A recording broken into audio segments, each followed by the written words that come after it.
advertisers. This program is sponsored by Sue Minahan.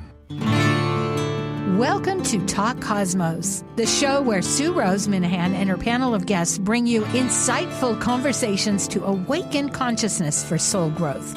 Come journey with us through astrology's energetic cycles and get ready to understand your path in the cosmic roots of the stars.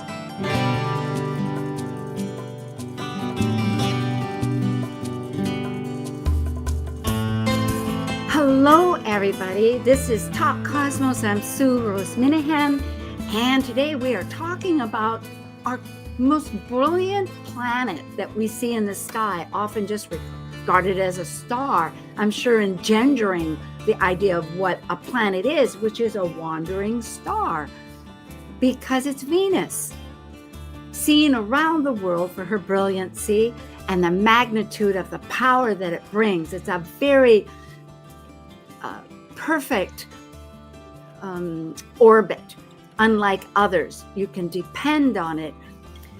And so today we have Planet Buzz, and we have a special guest that we will be bringing in. And unfortunately, well, I don't quite know what'll happen, but my team member that's usually always with us, LauraTaddPhd, Dr. Tadd, is in Ireland. She has a family occasion there that long been for several months, but the weather is such, with all the dynamics, we've realized a lot, and vibrations live, and she may come on visually, she may come on audibly, we don't know, but we'll work with Laura however it goes. But meanwhile, we have a special guest who really understands the whole Venus cycle too, and we'll work with this just as we're working with life. It's always this beautiful hermetic code. As above, so below, as below, so above, and as without, so within, and as within, so without. Okay, we are now ready for Planet Buzz. Focusing on perspectives of pattern planet cycle relationships and understanding their archetypal energy consciousness, reflecting through history, current events, mythology, and philosophical questions, these are the members of Planet Buzz. I'm Sue Minahan, founder of Talk Cosmos since 2018. I'm an evolutionary astrologer, consultant, speaker, writer, vibrational astrology student, Dwarf Planet University graduate, Kepler Astrology Toastmasters Club charter member. I have a fine arts music degree plus a certificate in jazz. I'm an artist, musician, and certified color energy life coach. Especially, I love mythology and esoteric philosophies. And I'm Dr. LauraTaddPhd. I work as a spiritually oriented psychological astrologer with students and clients around the world. As a counselor, writer, and educator, I love helping people recognize their inner strengths, take advantage of auspicious moments, and navigate times of challenge with greater ease. On my own podcast, Mythic Sky Storytime, I discuss astrology, mythology, and actualizing our full potential. Learn more at mythicsky.com. Plus, a special guest who we will introduce in just a short moment. And as the ancient Hermetic Code reveals, as below, so above. As above, so below. Hello, Laura. Dr. Tadd, I take it you are able to hear me, and I'll wait for you to reply. Is there a 10-second delay? We're in, yes? Perhaps I can, so. But I think we're running into some problems ever since we had huge... Yes, a huge storm. It's been most amazing. But, I really think it came apparent to me with somebody that I appreciate her perspective. It's very intuitive. Yeah, I think we're still delayed. With eclipses, for instance, or in ingresses, that there's great weather changes. We are experiencing with Venus here particularly, and coming in with the nodes that just shifted signs, an unprecedented 3.5 span of rapid ingresses. So I imagine we're working on a lot of basis. So I am going to, thank you. How about if we bring in our special guest? Oh, she's here. Okay. Well, what's happened is I'm looking at the bio. LouiseEdington, an astrologer, consultant, teacher, author, blog writer, and she organizes workshops. In fact, she has one coming up on the 25th, which happens every 19 months because of the Venus retrograde, as she is an accredited specialist, I don't know, accredited with Ariel Gutman, who wrote the Venus Star Rising book, which I absolutely adore. She has the CosmicOwl, not owl, but owl. As in language, hello, I think. A wisdom, yes, and a wisdom weaver. She's studied astrology 30 years, professionally since 2012. She's a published author, prolific writer, a shamanic guide, symbolist, and also an OPA, which is the Organization for Professional Astrology certified practitioner and peer group leader. I know that, so check that out. And a certified, as I was saying, Venusstarpoint practitioner. Plus, she has this workshop is the, which is an 8-week course.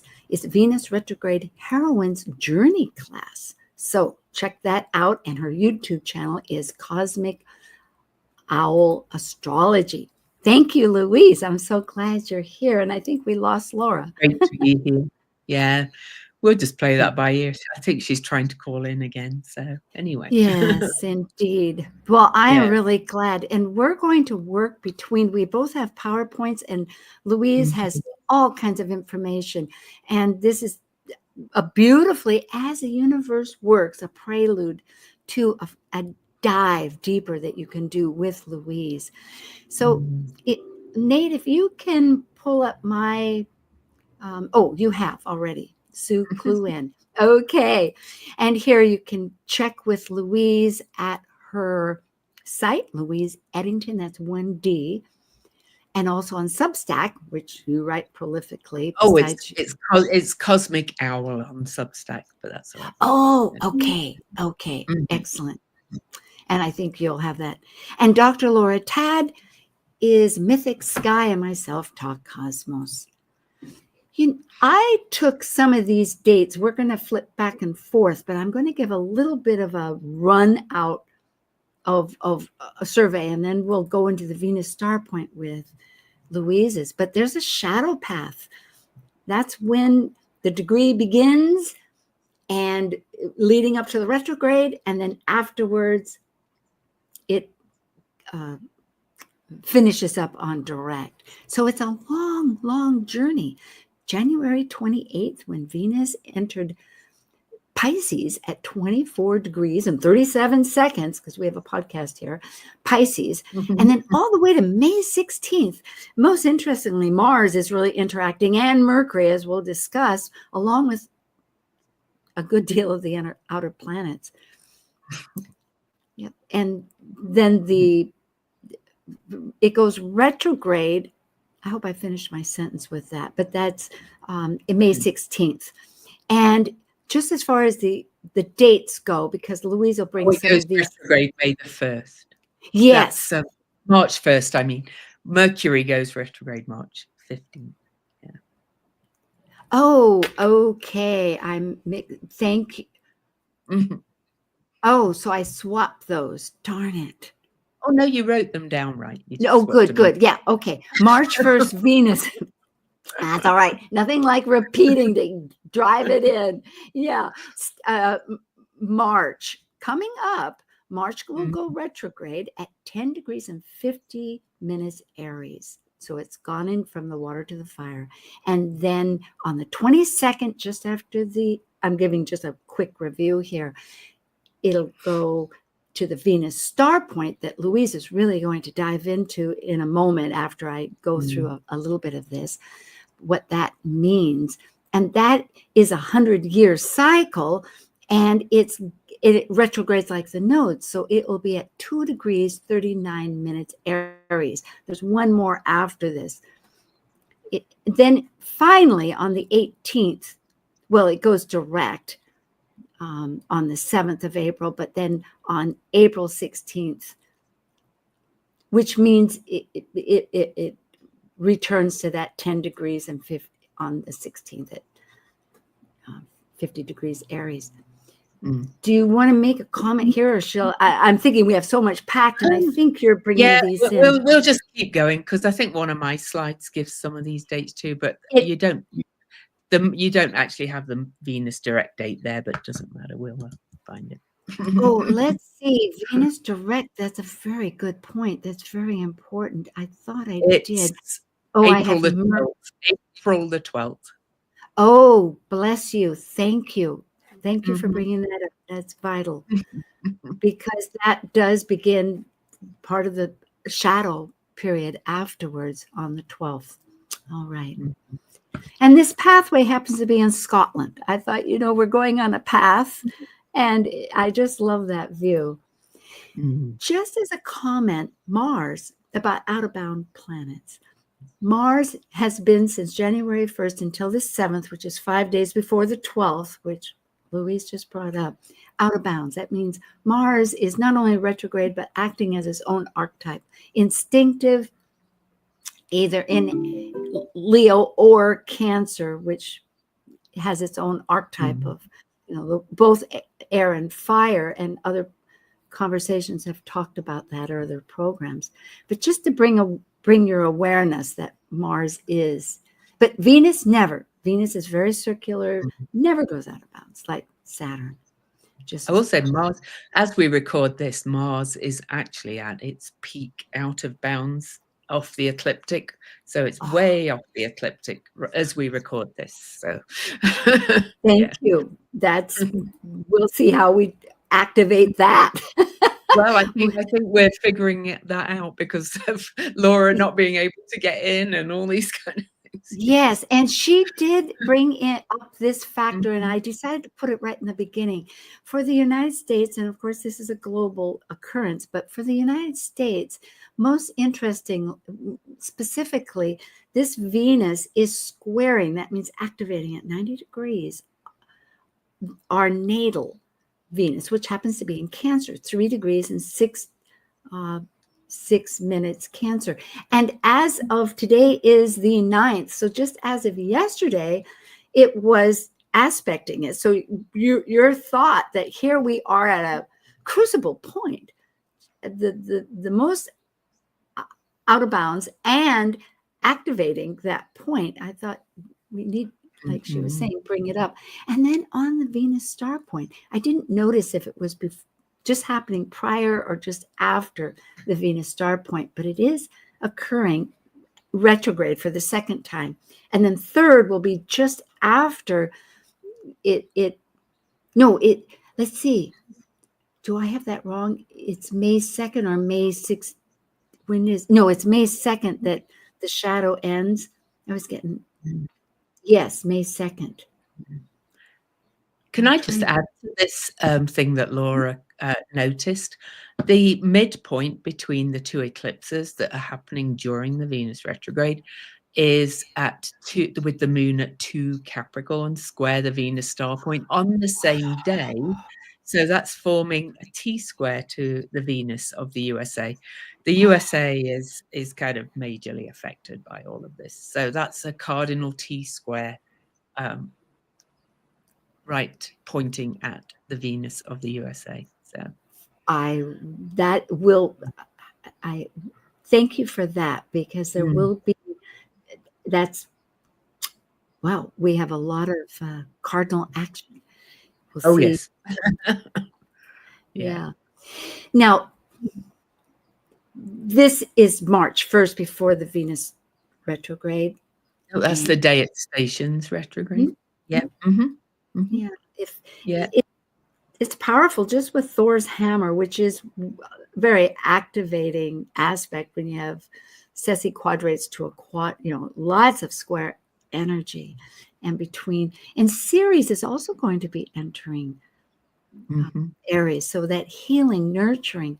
And I was thinking too, Ceres was with the grand conjunction back in December 2020. Yeah. And of course, representing our food and our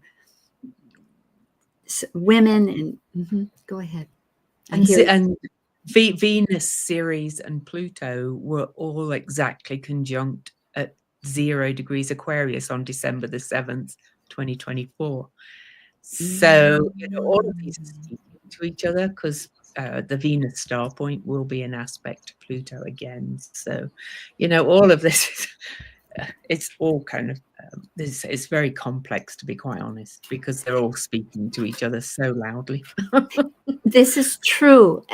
And I love the point, because bringing it from our astrological nerdiness, which I realize you're conscious of and I am too, but the fact is, what we see in life and experiencing, the complexities, but this incremental, there's little steps where we possibilities to just innately, for those that are aware, to come up with. Because it kind of has all reached this big, I see it as a big climax kind of thing, really, with, at the last sign of the zodiac and the first sign of the zodiac moving between Pisces and Aries. It's quite astounding, to be honest. So. It truly is. Now, you brought these up also because we are going to see yours, but Venus is going to make conjunctions, and I put parentheses around the ones that are actually outside the shadow path, but they're very close. And in other words, because we have Neptune, all of the planets here are ingressing, which we'll go into, but there's 3 conjunctions with Neptune in February, March, and May. But March is right during this period prior to when it goes into Pisces. And Saturn is also right in the middle of when it goes, while it's still in Pisces before it goes into actually, I think I have April 24th. I shouldn't have had that in. I think I've got the dates again. Okay, well, we'll just lead on. Yeah. So you'd wanted to bring up Mercury, and the only reason I brought that in now is because this is prior to the Venus star path when Mercury actually goes retrograde.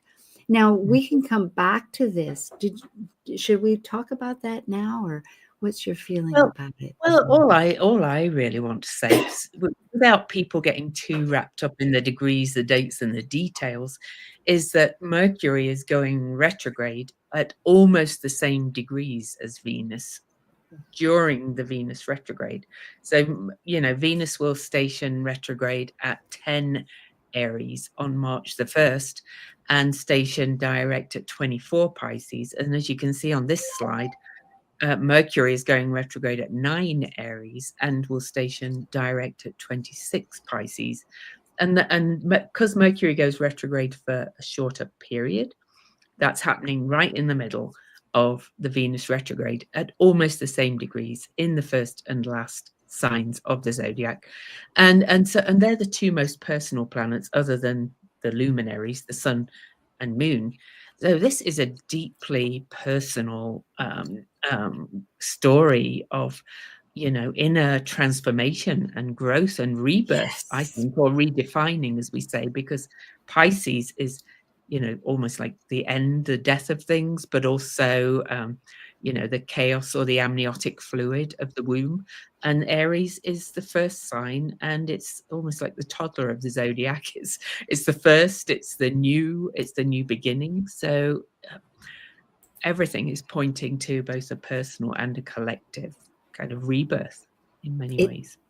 I like this. And most intriguingly, Mercury is also conjunct at those signs with the eclipses, both of them. I mean, the 9 degrees Aries is smack dab right on it. And of course, with the Pisces, it's opposing it. And that adds to the dynamics. Yeah. And as Sue said, it's Mercury is the dispositor at the south node, and the north node is conjunct all of this as well. So, you know, it's speaking to what we are releasing and what we are learning to kind of change so that we can move towards something else. Yeah. And this retrograde, it will be like dominoes. Yes. So it'll be so intuitive, just like Aries. We don't really stop and think about it. We're experiencing it. And so just to bring awareness, I really love how to remind that this is a rebirth, because through the struggles sometimes, because it's also action, we're desiring, we want to act on something. And yet with all the backwards, it's one of those 2020 hindsight, looking back going, oh yes, I did make those choices. This is what's happening. Thank you.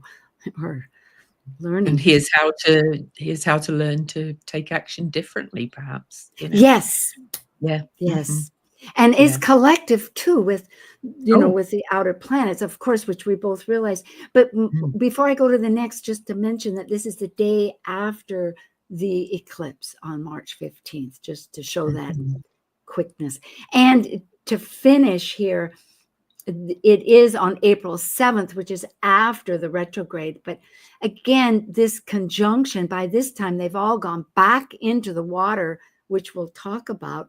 So it's like you say, it's going back to the womb, going, hey, did that really make sense? Was that really what, how is that working with my greater sphere of...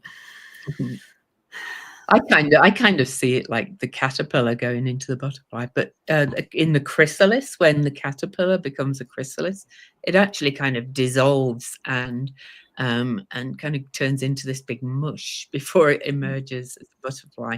And I use shamanic work in my Venus retrograde class, and I do an actual process with the people who attend the class, and it's called dismemberment, but I prefer to call it dismemberment and rememberment. It's literally a reorganization of all your molecules. So anyway, so that's what's happening, I think.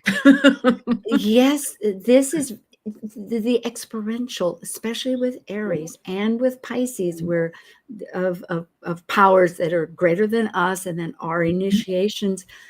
It couldn't be more appropriate, because with the remembrant, well, you stimulated some thought. I'm going to go on because now this is whether we talk about it or not, but the lunar eclipses for people, again, which I've brought up before, but it's on the 14th. This is a chart. This is an Aries chart, Aries point chart. And I think that... So this is a week before the Venusstarpoint? Yes. And the day before, the Mercury retrograde. And the second eclipse is a week after the Venusstarpoint. Yes. So it's just wild. Yeah. Now, I'm going to stop here. And Nate, if you can bring up Louise, thank you, because now we'll flip back to it. But so I'm going to go really quick through some of these, because there's quite a lot and we've got a lot to talk about.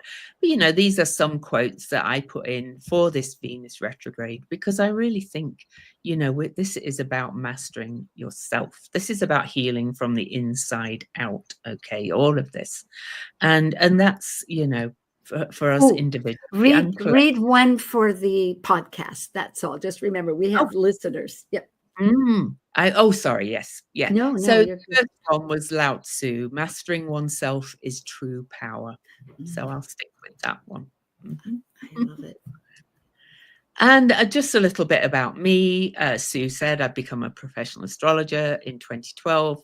Blah, blah, blah. This is my 6th Venus retrograde class. So I actually started working with Venus retrograde in early 2017, when I woke up from a dream from Venus, thank you, Venus, saying you're going to do a Venus retrograde journey class and a heroine's journey class. So I did. And I didn't know Ariel Gutman's work then. I didn't certify in her work till 4 years later. But I have Venus Neptune conjunct at the top of my charts. And so I dream Venus. So That's powerful.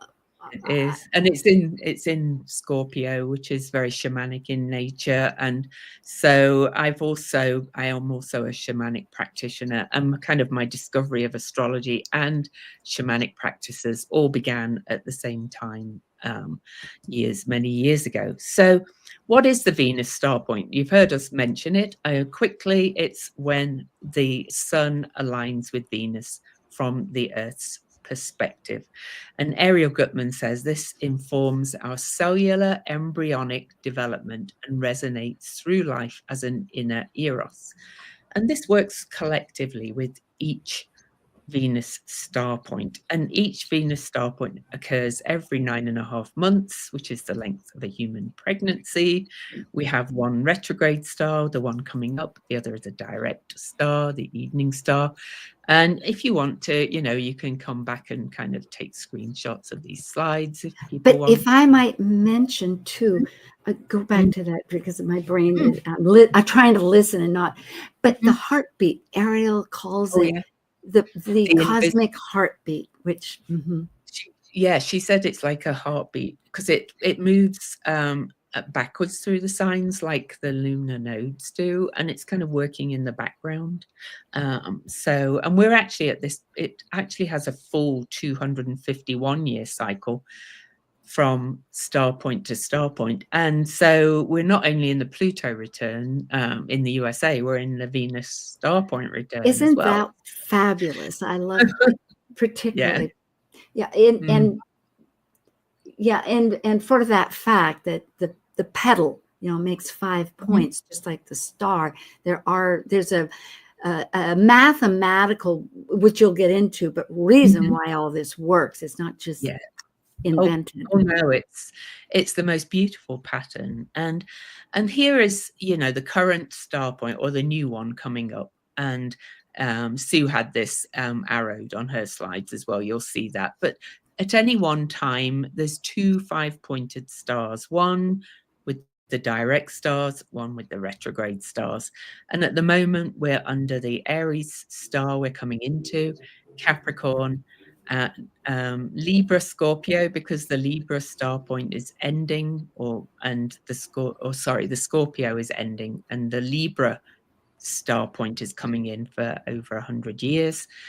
We're also under the Leo star point and Gemini as well. And incidentally, the Aries one will die out in 2033, and we'll move into a Pisces star point. And so. Oh, I was just going to say to augment this, that 2 stars come in as a pair and then there's one rogue.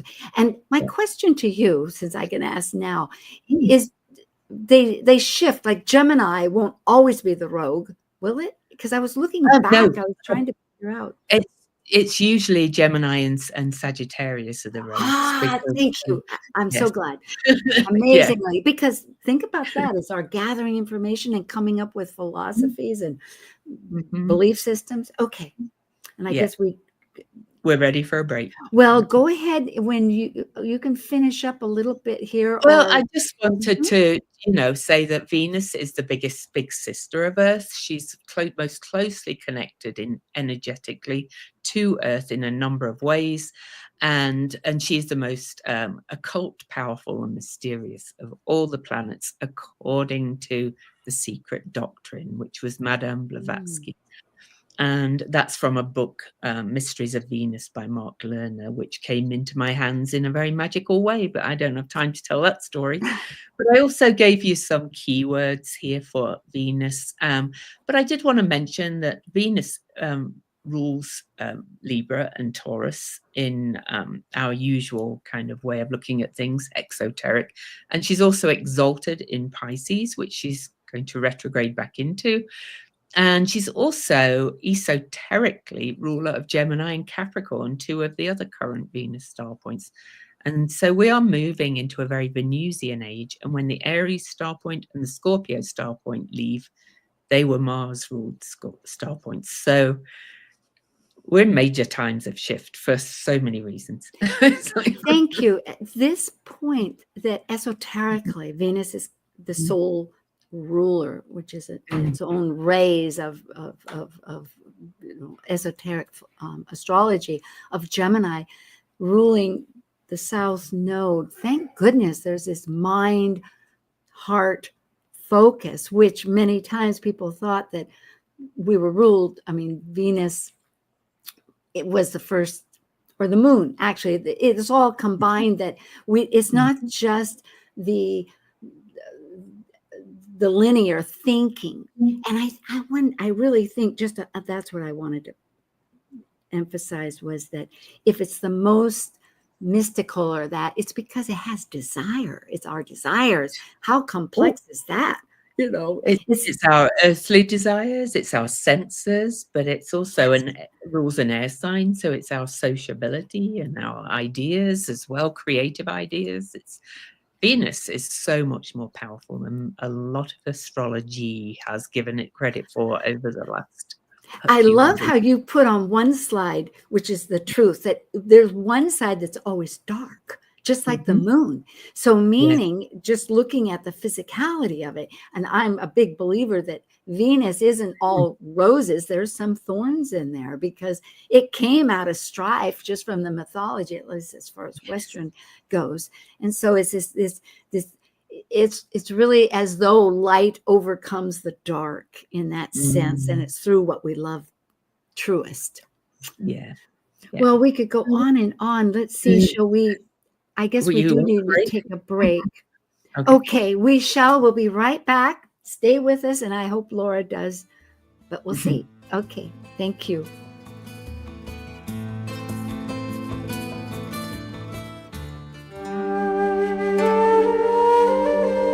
While we take a break from this week's edition of Talk Cosmos, let's take a look at this cycle's archetype. We are currently in the Yang period of Aquarius, ruled modernly by Uranus, and Saturn in traditional astrology by the ancients. By leaving a cycle based on governing structures through both man-made and universal laws, Aquarius breaks established pattern, permitting the energy of freedom, just as its ruling planet Uranus spins on its side and orbits backwards. As a fixed air sign represented by the water bearer pouring the spirit of cosmic energy, Aquarius seeks to find like-minded, intuitively aligned souls to connect in social groups for the elevation and improvement of all. Talk Cosmos brings insightful conversations to awaken consciousness for the soul growth with hour-long programs.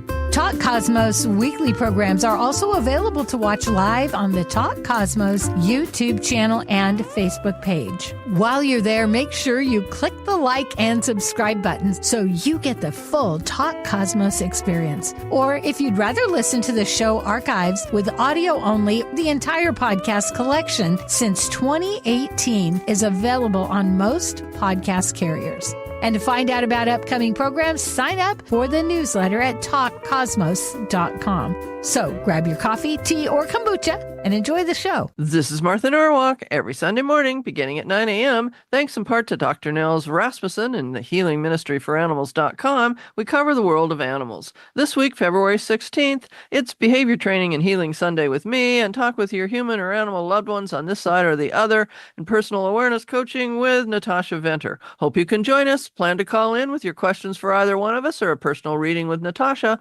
Martha Norwalk's Animal World, Sunday morning, 9 a.m. to noon, right here on Alternative Talk, AM 1150. Some people know a good thing when they hear it.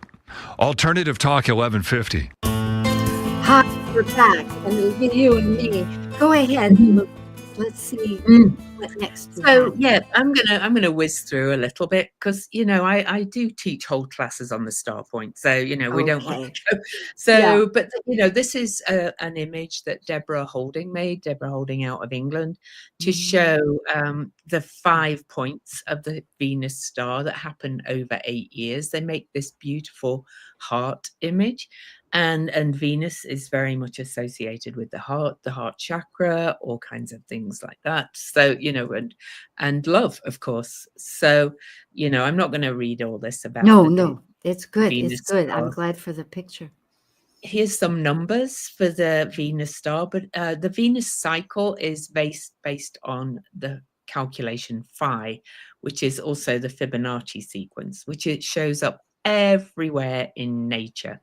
And I mentioned there's 5 points in 8 years as well, and that's the musical scale, and Venus is associated with music.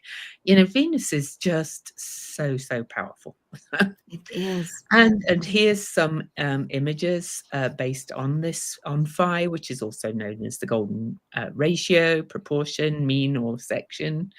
It's said that architecture built to phi will stand the test of time more than other architecture. So like the pyramids, for example, they're still standing. But the human body, of course. And then this is the pattern of the Venus cycle makes over a longer period. It shows up in roses, in other flowers, in other forms of nature. But rose windows in every church are all based on the Venus cycle. And copper is Venus metal, and incidentally, it's also related to Mars, which is kind of interesting because Venus the and Mars. marriage. Yes, exactly. Mhm. Yeah. And copper is very healing. And Venus is often said to be a vain planet, or vanity is one of its things. And copper used to be used as mirrors. So I wonder if that's kind of where that came from. Well, it's a conductor. I am thinking Yes. copper is the original. Oh, yeah, it's a conductor. Yeah. But also I mean, they used to Yes, polish it yes, so you yes. could look in the mirror. So I don't know if that's Mhm. why vanity came from it. Interesting. Yeah, but anyway. So the Vitruvian Man, Leonardo da Vinci's figure, he drew that to the phi ratio. And we always include that because this just shows how human the Venus energy is. We are intimately connected to the energy of Venus and its cycle in so many ways. So we don't need to travel to Mars. This is, where we're meant to be. Just for you. Okay. With the body there, just to bring into focus to people. So today, when this actually, the Venus star point on March 22nd will be the head. I mean, I'm sure this is obvious for people, but for those that don't know. Yeah. And then the one that happened last will be on the left side, and the one that's going anyway, it's arms and legs. Yep. Go ahead. Yeah, it is exactly. And they work on a feeding principle, but that's kind of teaching way beyond what we can do in this. Thank you. So, but the number 5 keeps occurring over and over again, and we also have lots of 5s in our body as well. We have 23 digits, so 10 fingers, 10 toes, 2 ears and a nose, 23 pairs of chromosomes in most humans, 23 seconds for blood to go around the body, 23 days in the biorhythm cycle. Just the Venus 5, phi, everything is. How does 23 though? I don't. Just remind me. I was 3. 2 plus 3 is 5. No, I know, but 23. Oh, yeah. Okay. I just didn't know how that related directly to Venus. 23. Because 5 does. Yeah. And it's 23. Oh, 5 divided into. Okay. 2 plus 3 is a 5. So that's how. Oh, yes. Okay. Thank you. That's all. Thank you. Yes. Yep. I hadn't thought of that pattern. Yeah. I appreciate it. Thank you. And so this retrograde, we've looked at the dates briefly before, but this retrograde will run from March the 1st till April the 12th, 10 degrees Aries to 24 Pisces. These are some themes that I'm seeing in the kind of rebirth energy. I love the last one, discover your inner superhero, the most, because I think that's really what we're all being asked to do at the moment, as it's quite clear, no matter what you think of what's happening in the world, we are in this place of rebirth collectively and chaos, which is the Pisces energy. So, the answer is always within, healing from the inside out, and and learning to rediscover and see the world with the eyes of a child. I like that one too. Glad you brought that up. Yes, the wonder. the wonder, not to get jaded, as they say, but to really realize the spark, the freshness, because if it's your truly within plan, there's promise. And, you could put it a bit slightly tougher way and say, if it is to be, it's up to me. And, it's like, but it's like time that. to take, but it's time to take the lead. It's time to, It is. tap into your pioneering spirit, which is very Aries as well. But before that, of course, we're in the Pisces, which is kind of just letting go of some of your past beliefs and your past ways of being and thinking that, the world behaved. Pisces can be quite passive and fearful and victimhood and in victimhood at times. Yes. And I don't always look at the shadow, but only the shadow, but because that's where everything's retrograding back into. That's what we're leaving behind. Don't think, somebody's going to save you either. Save your confidence. It's vital, either that or escapism. That's true. Yes. And I've pondered greatly, perhaps as yourself, about this whole idea of the Piscean archetype, because we all have it, of course, in various, whether it's Neptune and that. But just the fact that the natural world orbits beautifully within itself. The storms come, there's a rebirth, there's a process, et cetera, et cetera. So Pisces can think, well, things are very simple. It's going to work. Let it be. Yet there is an action that, thankfully, from the womb, there's that seed. Yes, there's that dynamics. That's all I'm trying to bring up. Well, let's see what else you have. You could also look at it as very quantum, which, I think we're Absolutely. realizing more and more that we're in this quantum universe. We always have been, but we are now more aware of it. And that's very, we've got water and fire here. Water's very action, yang, straightforward. Fire, is more very rational. And then the water is more like the wave principle of the quantum energy. And they're working together. So this is kind of, So go ahead. We'll keep. So, for the listeners, during the retrograde, we have 3 conjunctions with Neptune. Sue showed this a little bit. 3 conjunctions with Saturn, 3 conjunctions with the North Node, 3 sextiles with Uranus, 3 sextiles with Pluto, 2 trines with Mars, and there's other aspects too. It's and 2 eclipses involved as well, as we said. So she's having her own, not just a party, but a community session. With Pluto in Aquarius, networking and community is everything. And here Venus is leading the charge. Not passive at all. This is dynamic. Not passive. And Mercury's joining along, so that's bringing heart. Yes, like dominoes. It's amazing. Heart and mind.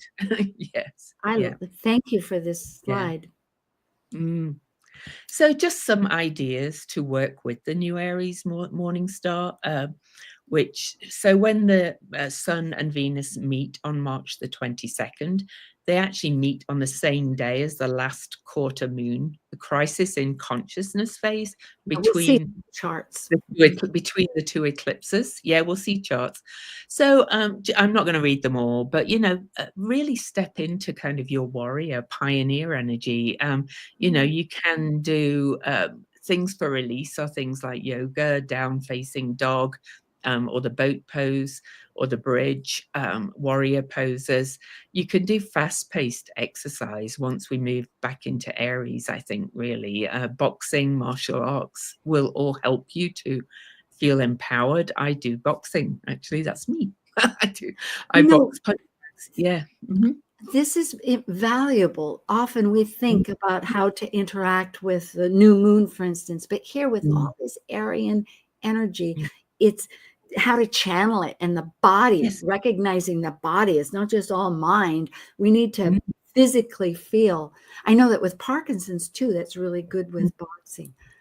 It is. Yeah. And well, I'm ADHD too. And with boxing classes, I have to actually remember a sequence.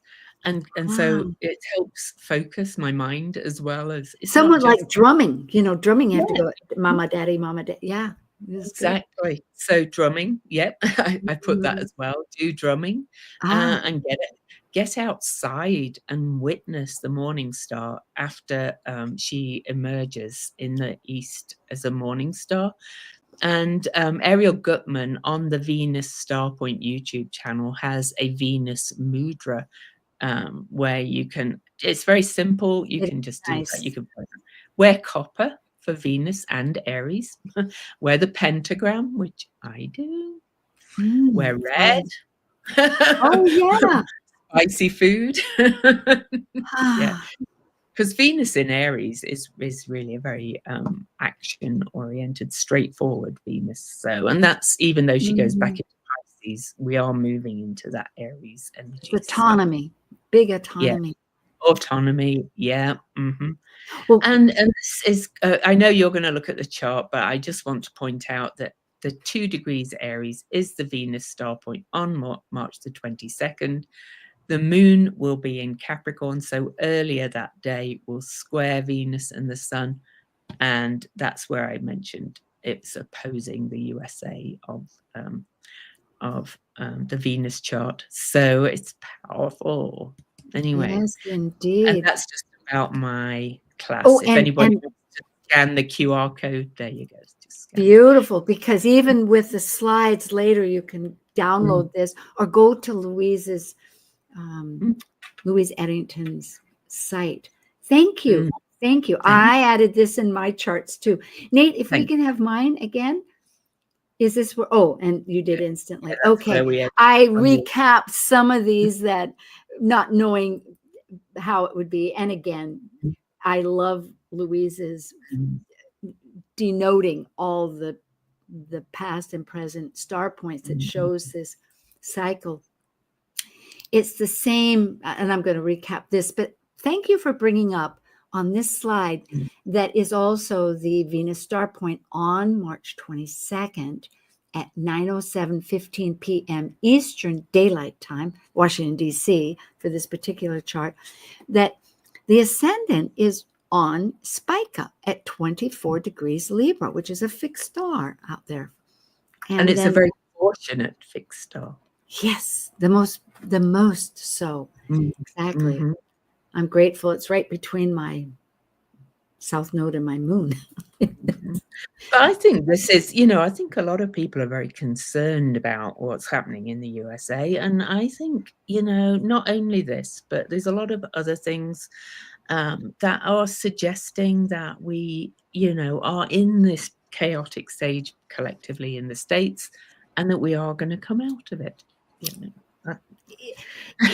It is difficult not to get crisis oriented. It is so true. And fear oriented. We had so much of the earth fit and different energies. And as we know, with that conjunction back in 2020, going into air is historically very, because it's an 800 cycle for that, when we go into the grand cycle, it's very tumultuous to get from air to earth, just like, and I'm riffing on this, but Uranus in Taurus, which is the Gaia and Uranus mythology of. So we'll thank you for the encouragement, and thank you for bringing up Spica. It will keep working. And you've pointed out, I think you did somewhere anyway, Uranus and Saturn will be in a sextile, and they are the modern and traditional guides for Aquarius, and they are both in forming a finger of fate or yod to that ascendant and Spica. So they are right here, the green with that. And later I was going to have, I've had various talks about Uranus in Gemini, and I was wondering where it has an aspect, Uranus with Saturn. Remarkably, the only one it really was distinguished of all the different Ptolemaic aspects was a conjunction at the very end at 28 degrees Gemini, which will be much later. So it's as though we're going towards this enormous, another whole cycle of those two getting together, because they have their own, I think, long cycle. Yeah. And I think I've seen a lot of concern out there because Uranus will be moving into Gemini and all these outer planets changing signs. That last time was in the Civil War, I think, and the time Yes. before, or no, the World War II, and then the Civil War. But And then the revolution. Yes, the revolution. All of them. But I would invite people to look at where the other outer placements were Yes. as well. And also to consider that we are kind of in a civil war already. It's just a Yes. different kind of civil war. And so Absolutely. That we have different tools, we have different techniques and different ways of communicating. We don't have to always think of sign language in some ways of coding, but there's many different, it's every blueprint is different with the universe, and we're at this phase. No, I appreciate that. I've been bringing it up. This here is the same Venusstarpoint on March 22nd, but from the world's chart, which is at Greenwich, and it's also an Aries, starting at the zero Aries point for people to realize, and just to recognize of these huge conjunctions here, both in Aries and Pisces, which Venus and the Sun are joining with Mercury and then Neptune North Node, and then also just beginnings and endings over and over and over. Yes, yeah, absolutely, and that Aries is governed by Mars, which is in this grand trine with Uranus as the kite, meaning it's the focal point of this symbiotic energy that's revolving in water, emotional, and it's grounded in Taurus, but that it's ruled by Venus. So again, there's this interlocking system of relationships. We won't go into all the eclipses, but this is the solar eclipse, just to finish the sequence chronologically I was bringing up. Again, you'll see that, and this is the Aries point. And this is when Venus is retrograde, just to point out to people, because that's a week. And that's she's back conjunct the North Node and Neptune, which she's just been already. So, this is powerful stuff. It is. It's like getting to a solar, our ego, our whole self, and how we're going to really lead forward. And that same 9 degrees that Mercury was at when it finished. So we'll have to wait and see. But my goodness.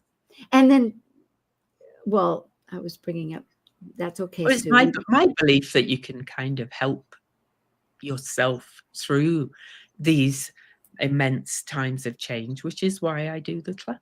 So, Very good point, Laura. And I will have some slides on that. But this 8-week that Louise will have will really be a experiential body, mind, spirit, because a lot of this is asking us to enter our spirit realm so much more. And I know Laura too has one, if you feel like just going on a trip and then listening to some of Louise's, because they interconnect just for a few days, but hers will be in Nicaragua, and it's a goddess retreat. I bring myth in too, and Laura does that too. It's like, it would be grand to all get together. Here I brought in this again and again, which astrologers are mentioning, but here the significance of the water and the fire, and it goes into what started with the North Node in January, and the inner planets with Venus, Mercury, Mars that are interchanging the dynamics of the elements, and the outer planets, Neptune and Ceres and Saturn. So you can look at that. Now, where we decide, let me see, what do we have? We have Neptune and we have Saturn. Oh, so Neptune, you can look at this, folks, because we can go back to it, but I want to bring up, here is Neptune leaves Pisces and moves into Aries for the first time during Venus retrograde, and that's one of the outer planets that's changing signs. So and within the month, and just a few days before the conjunction with Mercury, and then there's so many things. I just want to bring this up. This is, let's see, I just did before. Here is Louise's, because we have about 2 minutes. We have Louise's with her QR code, and that's beginning on the 25th of February. And we have Laura's on the 22nd to March 1st in Nicaragua, which is at her mythic sky. And she's also has a talk on the 14th of March into family dynamics that you can look at. And myself, I've done some about Uranus, and you can check. And for those people that want to see the Saturn, well, and thank you for signing up. Oh, It was too much to talk about. Always, I wish, and this is my mantra for 2025, is to get more instinctive. In other words, we can sit and talk without all the mental details, but this was a strong chapter, and we have another one you're coming up to talk about. So thank you, Louise. Thank you for having me, Nancy. Yeah. Thank you for joining an insightful conversation on Talk Cosmos, the show where Sue Minahan and her panel of guests awaken consciousness by connecting soul growth patterns with astrology's energetic cycles. Be sure to tune in next week, same time, same place, to continue your journey through the roots of the cosmic pathway.